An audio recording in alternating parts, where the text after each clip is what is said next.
আসসালামু আলাইকুম রহমতুল্লাহ। আমি তোমাদের জাহিদ ভাইয়া, পড়াশোনা করছি সাস্টি ইঞ্জিনিয়ারিং ফ্যাকাল্টিতে।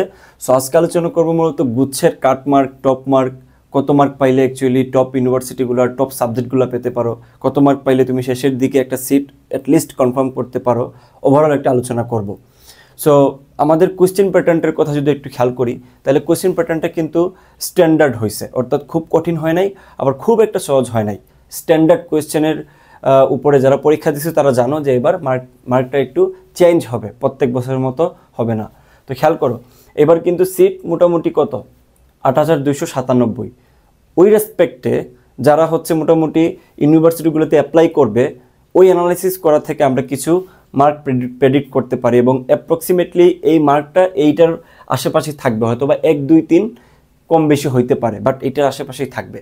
শুরু করার আগে তোমাদের জ্ঞাতার্থে একটা জিনিস জানাই রাখি, আমরা কিন্তু সাস্টের জন্য সেকেন্ড টাইম ব্যাচ নিয়ে আসতেছি সামনে একটু বড় আকারে, এবং আমাদের আগামী ক্লাসগুলো ইনশাল্লাহ স্মার্ট বোর্ডে হবে। দোয়া রাখিও তোমরা সবাই। সো যারাই সেকেন্ড টাইম দিতে চাচ্ছ তারা সবাই আমাদের জাহিদ মেথড গ্রুপটাতে যুক্ত হয়ে যায়। অলরেডি এখানে প্রায় ৪,১০০ স্টুডেন্ট আছে, তোমরা যুক্ত হয়ে যাও। আচ্ছা খেয়াল করো, যারা ম্যাথ বায়োলজি দাগাইছো তাদের ক্ষেত্রে কাটমার্কটা বলতেছি। তো টপ মার্ক তো 80+ হবে, এটা স্বাভাবিক। কাট মার্কের ক্ষেত্রে মোটামুটি 42± হবে, 42± যারা ম্যাথ প্লাস বায়োলজি দাগাইছো তাদের ক্ষেত্রে।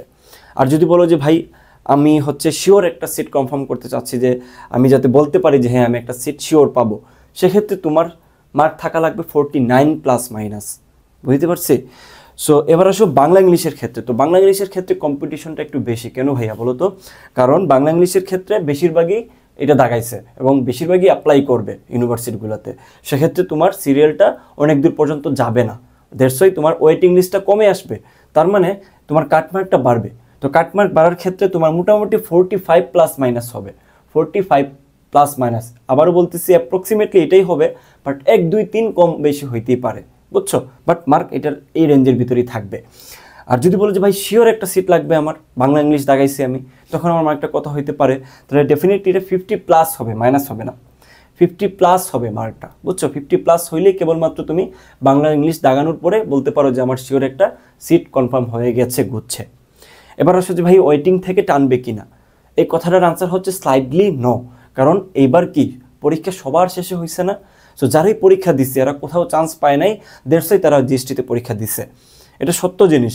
সো কেউই আসলে জিএসটি থেকে তাদের ভর্তি ক্যান্সেল করে কিংবা ভর্তি না হয়ে অন্য জায়গায় যা ভর্তি হবে না।